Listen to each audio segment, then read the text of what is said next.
అమ్మ నీకు ఎన్నిసార్లు చెప్పానమ్మా చికెన్ వండమని, ఈ బొక్కలో గుడ్డు ఉక్కుని తెల్లకి చేస్తున్నాను. ఈజీగా వంటది కాబట్టి కదా గుడ్డు ఉక్కుని వండేస్తున్నావు. ఇంకొంటి రోజులు అయితే కింద నుంచి గుడ్లు వచ్చేలా ఉంది. నేను కూడా పెట్టేలా ఉన్నాను. దాని తర్వాత ఉప్పు కావాలి 2 ఉండదు. ఏమంటే పసుపు వేస్తావు ఉండి మంచిదని. అది తినాలి కావాలి. నేను వద్దు నాకైతే. నాకు కూడా వద్దు.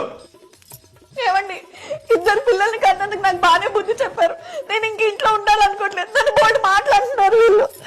సుజాత గారు, మా పిల్లలు నాకు విలువ ఇవ్వట్ల. ఆస్తి కోసం నన్ను చంపేసి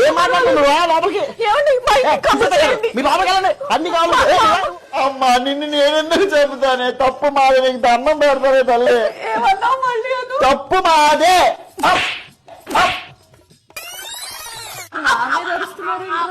నా మీద అరిచేటప్పుడు పెద్దోళ్ళు అయిపోయారా మీరు? అన్నయ్య చాలా బాగుంది తెలుసా. అమ్మా నువ్వెంత శాంతంగా ఉన్న కారణం ఏంటి తెలుసా? నువ్వు ఉప్పు కారం తక్కువ వేయడం వల్ల. మేమెంత ఆరోగ్యంగా ఉన్నాం కారణం ఏంటి తెలుసా? నువ్వు పసుపు ఎక్కువ వేయడం వల్ల. మాడిపోయిన కూడా ఎంత బాగుందో చూడు నల్లగా. ఇంట్లో ఉన్నా. నువ్వెక్కడున్నా? అవునా? వెయిట్ మీ మా ఫ్రెండ్ ఒక అమ్మాయితో మాట్లాడుతున్నాను. అమ్మ నేను చెప్పేది పూర్తిగా వినమ్మా.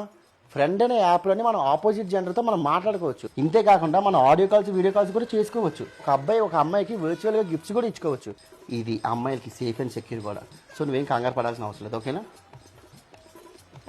అంటున్నావు కాబట్టి సరే కానీ